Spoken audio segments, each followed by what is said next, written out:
Filipenses 4,13. Eu posso tudo naquele que me fortalece. Deus me fortalece. A palavra de Deus me fortalece. Eu não sou o que falo, eu não sou o que penso. Você não é o que fulano Beltrano disse de você. Você é o que você crê.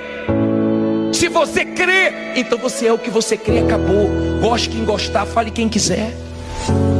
É a maneira de você se ver. Mas mesmo dando tudo errado, confie em Deus.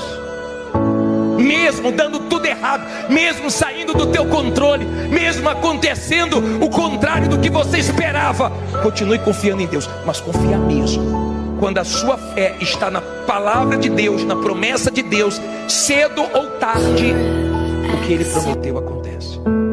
Porque para Deus, os nossos problemas não significam nada.